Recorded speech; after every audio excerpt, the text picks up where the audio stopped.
തിരുവനന്തപുരത്തെ കുറച്ച് Christmas new year കാഴ്ചകൾ കണ്ടാലോ? ആദ്യം നമുക്ക് കനകക്കുന്നിലേക്ക് പോവാം. 2 ടിക്കറ്റ് എടുത്തു. ഇവിടെ ഫ്ലവർ ഷോയും ന്യൂ ഇയർ ലൈറ്റിങ്ങും ഒക്കെ നടക്കുന്നുണ്ട്. എൻട്രൻസ് തന്നെ വളരെ മനോഹരമായിട്ടാണ് ഡിസൈൻ ചെയ്ത് വെച്ചിരിക്കുന്നത്. പിന്നീട് അങ്ങോട്ട് നടക്കുമ്പോൾ ഒരു മായാലോകമാണ്. എത്ര മനോഹരമായിട്ടാണ് ഇത് ചെയ്തു വെച്ചിരിക്കുന്നത്. ചുറ്റും വിവിധ നിറത്തിലുള്ള ലൈറ്റുകൾ, എങ്ങും പ്രകാശം വിതറുന്ന ചെറിയ ചെറിയ ബൾബുകൾ. ഒത്തിരി ആൾക്കാർ ടിക്കറ്റിനായിട്ട് ഇനിയും കാത്തു നിൽക്കുന്നുണ്ട്. അമ്മമാരും കുട്ടികളുമൊക്കെ ഈ ലൈറ്റ് കാണാൻ ഒഴുകിയെത്തുന്നുണ്ട്. ഒരുപാട് പാസേജുകൾ ഡിസൈൻ ചെയ്ത് വെച്ചിട്ടുണ്ട്. കുട്ടികൾക്കും മുതിർന്നവർക്കുമൊക്കെ ഇതൊരു ദൃശ്യവിസ്മയമാണ്. മനോഹരമായി അലങ്കരിച്ച മരങ്ങളും ലൈറ്റിൽ തിളങ്ങുന്ന മൃഗങ്ങളുടെ രൂപവും മിന്നുന്ന കൂണുകളും ചുറ്റും നക്ഷത്രങ്ങളുമൊക്കെ നമ്മുടെ കണ്ണിന് കുളിർമ നൽകുന്നു. പാസേജുകൾ ഓരോന്നും തന്നെ വിവിധ തരത്തിലാണ് അലങ്കരിച്ചിട്ടുള്ളത്. മരങ്ങളിൽ ചെറിയ ലൈറ്റുകളൊക്കെ വെച്ചപ്പോൾ അതിൻ്റെ ശോഭ ഒന്നുകൂടി കൂടി. മരത്തിൽ മാത്രമല്ല, പുൽത്തകിടിയിലും കുഞ്ഞു കുഞ്ഞു ലൈറ്റുകൾ വെച്ച് അലങ്കരിച്ചിട്ടുണ്ട്. ഒറ്റ നോട്ടത്തിൽ നക്ഷത്രങ്ങൾ താഴെ വന്നതുപോലെ തോന്നി. ഇവിടുത്തെ മെയിൻ അട്രാക്ഷൻ ഈ ഡ്രാഗൺ ആയിരുന്നു. വളരെ ഭംഗിയായിട്ടാണ് ഇത് സെറ്റ് ചെയ്ത് ലൈറ്റപ്പ് ചെയ്തിരിക്കുന്നത്. ഓറഞ്ചും ചുമപ്പും പച്ചയും മഞ്ഞയുമൊക്കെ ആകെ ലയിച്ചിരിക്കുന്നു. ഇവൻ്റെ കൂടെ ഒരു ഫോട്ടോ എടുക്കാൻ ഒരുപാട് ആൾക്കാർ തിരക്ക് കൂട്ടുന്നുണ്ട്. അത്യാവശ്യം നല്ല സൈസിൽ തന്നെയാണ് ഇത് സെറ്റ് ചെയ്തിരിക്കുന്നത്. ഇതിൻ്റെ വലതുഭാഗത്ത് ഒരു ടീ ഷോപ്പുണ്ട്. അവിടെ നിന്ന് ചായയൊക്കെ കുടിച്ച് ഡ്രാഗണിൻ്റെ ലൈറ്റൊക്കെ ആസ്വദിച്ച് കുറച്ച് സമയം ഞങ്ങൾ അവിടെ ചിലവിട്ടു. ഡ്രാഗണിന് അത്യാവശ്യം നല്ല നീളമുണ്ട്. ഞാൻ അടിമുടി ഒന്ന് ക്യാമറയിൽ പകർത്തി. ചുറ്റുമുള്ള മരത്തിലേക്കൊക്കെ ഇതിൻ്റെ ശോഭ പടർന്നിരിക്കുന്നു. ഡ്രാഗണിൻ്റെ പരിസരത്ത് വേറെ തന്നെ ഒരു ആംബിയൻസ് ആണ്. ചുവപ്പും ഓറഞ്ചും മയം എങ്ങും പടർന്നിരിക്കുന്നു. ഇത് കണ്ടപ്പോൾ ക്യാമ്പ് ഫയർ ഓർമ്മ വന്നു. ലൈറ്റിലൂടെ തീ എഫക്റ്റ് ജനറേറ്റ് ചെയ്തത് വളരെ നന്നായിട്ട് തോന്നി. ഒരു ഇഗ്ലു ഒക്കെ സെറ്റ് ചെയ്തിട്ടുണ്ട്. വളരെ തിരക്കാണ് അവിടെ. അതുകൊണ്ട് മെല്ലെ ഞങ്ങൾ നടന്നു നീങ്ങി. ഇനി അങ്ങോട്ടൊരു ഫ്ലവർ ഷോ ആണെന്ന് തോന്നുന്നു. വലിയ ഒരു മരത്തിന് ചുറ്റും നിറയെ മനോഹരമായ പൂക്കൾ. ക്യാമറ എവിടെ ഫോക്കസ് ചെയ്യണമെന്ന് കൺഫ്യൂഷനായിപ്പോയി. ഒത്തിരി തരത്തിലുള്ള പൂക്കളുണ്ടായിരുന്നു. വളരെ മനോഹരമായ പല രൂപങ്ങളും സെറ്റ് ചെയ്തിട്ടുണ്ട്. ആനയും സീബ്രയും അരയന്യവും മാനുമൊക്കെ ഉണ്ട്. അവിടെയൊക്കെ കാഴ്ചക്കാർക്ക് ഒരു കുറവുമില്ല. ഇനി നമുക്ക് കനകക്കുന്ന് കൊട്ടാരത്തിലേക്ക് പോവാം. എന്താ ഒരു പ്രൗഢി! കൊട്ടാരത്തിൻ്റെ പുറം ഇങ്ങനെയാണെങ്കിൽ അകം എന്തായിരിക്കും? പലതരം മരങ്ങളും അതിൻ്റെ പ്രായവുമൊക്കെ രേഖപ്പെടുത്തിയിട്ടുണ്ട്. പലതും കൗതുകമുയർത്തി. കൊട്ടാരത്തിൻ്റെ ഉള്ളിൽ പലതരം ഫ്ലവേഴ്സൊക്കെ കാഴ്ചയ്ക്ക് വെച്ചിട്ടുണ്ട്. ആദ്യമായിട്ടാണ് ഞാൻ കൊട്ടാരത്തിൻ്റെ ഉള്ളിൽ കയറുന്നത്. നേരം ഇരുട്ടി തുടങ്ങി. ആളുകളുടെ ഒഴുക്കിന് ഒരു കുറവുമില്ല. നല്ല വിശപ്പ് തോന്നി. എന്തെങ്കിലും കഴിക്കാം, വേണ്ട കുടിക്കാം. ഒരുപാട് കടകളൊക്കെ തുറന്നിട്ടുണ്ട്. ജ്യൂസും പായസവും ബോളിയും പാനിപ്പൂരിയും ഒക്കെ സുലഭം. ഒരു ഓറഞ്ച് പൈനാപ്പിൾ സർബത്ത് അങ്ങ് കുടിച്ചു. നല്ല രസമുണ്ടായിരുന്നു കേട്ടോ. ഇനി ഒരു പെറ്റ് ഷോ ആയാലോ? എന്ത് രസമാണ് ഇവരെ കാണാൻ. മനസ്സിന് വല്ലാത്തൊരു റിലാക്സേഷനാണ്. ഞങ്ങൾക്കും പെറ്റ്സ് ഉണ്ട്. ചുണ്ടു ആൻഡ് ലുട്ടു, രണ്ടും പൂച്ചകളാണ്. നമ്മുടെ ടെൻഷനൊക്കെ അതിൻ്റെ ഒരൊറ്റ നോട്ടത്തിൽ തന്നെ അങ്ങ് ഇല്ലാതാകും.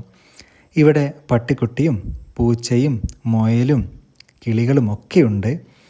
ഇവരുടെയൊക്കെ കൂടെ കളിക്കുമ്പോൾ സമയം പോകുന്നതേ അറിയില്ല.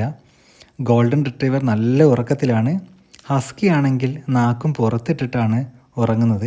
റോഡൊക്കെ ആൾക്കാരെ കൊണ്ട് നിറഞ്ഞു. ഒരുപാട് ഹാപ്പി ഫേസസ്. അങ്ങനെയാണല്ലോ വേണ്ടത്. തിരക്കിട്ട ജീവിതത്തിൽ നിന്ന് കുറച്ച് നേരം വിട്ടു നിന്ന് ഇതൊക്കെ ആസ്വദിക്കുമ്പോൾ മനസ്സിന് വല്ലാത്തൊരു ഊർജ്ജം കിട്ടും. അത് മതി കുറച്ച് നാളും കൂടി മുന്നോട്ട് പോവാൻ. അപ്പോൾ ഇനി നമ്മൾ പോകാൻ പോകുന്നത് വെട്ടുകാടിലേക്കാണ്. വെട്ടുകാട് പള്ളി വൈഫിന് ഒത്തിരി ഇഷ്ടമുള്ള പള്ളിയാണ്. എനിക്കും ഒരുപാട് പ്രാവശ്യം പോയിട്ടുണ്ട്. അച്ഛൻ്റെ അടുത്ത് നിന്ന് അനുഗ്രഹം വാങ്ങിച്ചിട്ടുണ്ട്. മനസ്സിൽ സന്തോഷവും സങ്കടവും ഒക്കെ വരുമ്പോൾ ആദ്യം ഇങ്ങോട്ട് വന്ന് പ്രാർത്ഥിക്കാനാണ് തോന്നാറ്. പള്ളിയുടെ ഫ്രണ്ടിൽ മനോഹരമായ ഒരു പുൽക്കൂട് സെറ്റ് ചെയ്തിട്ടുണ്ട്. പള്ളിയും പരിസരവും ഒക്കെ വളരെ ഭംഗിയായിട്ട് തന്നെ അലങ്കരിച്ചിട്ടുണ്ട്. പള്ളിമണിയുടെ രൂപവും പുൽക്കൂടും നക്ഷത്രങ്ങളും ഒക്കെ വളരെ ഭംഗിയായിട്ട് തന്നെ ചെയ്തിട്ടുണ്ട്. ഈ പള്ളിയുടെ ഉള്ളിൽ വല്ലാത്തൊരു ശാന്തതയാണ്. അവിടെ വന്ന് പ്രാർത്ഥിക്കാൻ ഒത്തിരി ഇഷ്ടമാണ്. ഇവിടുന്ന് കിട്ടിയ ചരട് ഇപ്പോഴും വൈഫിൻ്റെ കയ്യിലുണ്ട്. അവൾക്ക് ഒത്തിരി വിശ്വാസമാണതിൽ, എനിക്കും. 2025 വിട പറഞ്ഞ് പുതിയ വർഷത്തെ വരവേൽക്കുവാനുള്ള തിരക്കിലാണ് ആളുകൾ. കുടുംബസമേതം അവർ വന്ന് ഈ ആഘോഷത്തിൻ്റെ ഭാഗമാകുന്നു. പലതരം ഫാൻസി കടകളൊക്കെ ചുറ്റുമുണ്ട്. കടലോരം റെസ്റ്റോറൻറ്റിൽ നിന്ന് ഞാൻ പണ്ട് കഴിച്ചിട്ടുണ്ട്. നെയ്ച്ചോറും പരിപ്പ് കറിയും കോംബോ എനിക്കിഷ്ടമായിരുന്നു കേട്ടോ. ബീച്ചിൽ ഗെയിംസൊക്കെ നടക്കുന്നുണ്ട്. ഈ ചാക്കിൽ കയറി ഓടുന്നതൊക്കെ കണ്ടപ്പോൾ കുട്ടിക്കാലം ഓർമ്മ വന്നു. അന്ന് എന്ത് രസമായിരുന്നു. ജീവിതത്തിൻ്റെ അമിത ഭാരങ്ങളൊന്നുമില്ല. ഒരു മുട്ടായി കഴിച്ചാൽ തീരുന്ന പ്രശ്നങ്ങളെ അന്ന് ഉണ്ടായിരുന്നുള്ളൂ. അവർക്കറിയില്ലല്ലോ ഇതവരുടെ ഏറ്റവും നല്ല നിമിഷങ്ങളാണെന്ന്. നമുക്കൊരു 360 അങ്ങ് അടിക്കാം. അപ്പോൾ പള്ളി പരിസരം മൊത്തം കാണാം. വളരെ നന്നായിട്ട് തന്നെ പള്ളിയും പരിസരവും അലങ്കരിച്ചിട്ടുണ്ട്. കുടുംബസമേതം തന്നെ ആൾക്കാർ വന്ന് അത് ആസ്വദിക്കുന്നു. എന്ത് രസമായിട്ടാണ് ഈ പാസേജ് ഡിസൈൻ ചെയ്ത് വെച്ചിരിക്കുന്നത്. ഒത്തിരി പേർ ഇവിടെ വന്ന് ഫോട്ടോസ് എടുക്കുന്നുണ്ട്. ഇവിടെ ഒത്തിരി മെഴുകുതിരി കത്തിച്ചിട്ടുണ്ട്. ഓരോന്നും ഓരോ പ്രാർത്ഥനകളായിരുന്നു. ചിലത് ദൈവം പാസ്സാക്കിയിട്ടുണ്ട്, ചിലത് ദൈവം പെൻഡിങ്ങിൽ വെച്ചിരിക്കുന്നു. ഇതുവരെ കൈയൊഴിഞ്ഞിട്ടില്ല. അപ്പം ഇനി നമുക്ക് നേരെ LMS ചർച്ചിലേക്ക് പോവാം. LMS ചർച്ച് പുറത്ത് നിന്നേ കണ്ടിട്ടുള്ളൂ. ഇതിൻ്റെ ഒരു ആർക്കിടെക്ചർ സ്റ്റൈൽ എനിക്ക് ഭയങ്കര ഇഷ്ടമാണ്. മനോഹരമായ പാസേജുകളും പുൽക്കൂടുകളും ക്രിസ്മസ് ട്രീകളും ഒക്കെയാണ് നമ്മൾ ആദ്യം വരവേൽക്കുക. യേശുവിൻ്റെ ജനനത്തെ പറ്റിയുള്ള കുറിപ്പുകളൊക്കെ അവിടെ കണ്ടു. മനോഹരമായിട്ടാണ് അലങ്കാരങ്ങൾ സെറ്റ് ചെയ്തിരിക്കുന്നത്. എങ്ങ് തിരിഞ്ഞാലും ക്രിസ്മസ് പപ്പ. കുട്ടികൾക്കൊക്കെ വളരെ നന്നായിട്ട് ഇത് ഇഷ്ടപ്പെടും. ഈ ദിനോസറിൻ്റെ ലൈറ്റിംഗ് എങ്ങനെയുണ്ട്? നല്ല രസമില്ലേ?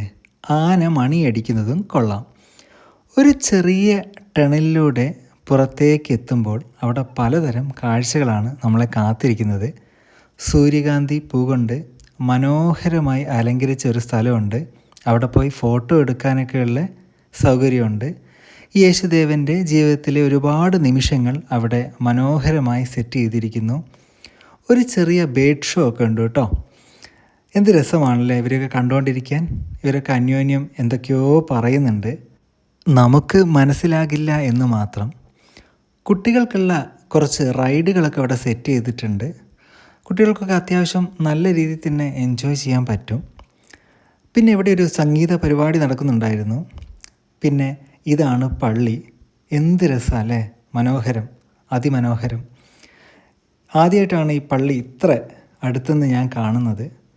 അപ്പോൾ ഇതാണ് ഞാൻ പറഞ്ഞ കാഴ്ചകളൊക്കെ. വീഡിയോ ഇഷ്ടമായാൽ ചാനൽ ഒന്ന് സബ്സ്ക്രൈബ് ചെയ്യണേ. പറ്റുകയാണെങ്കിൽ ഒരു കമൻറ്റ് ഇടണേ. അപ്പം ശരി.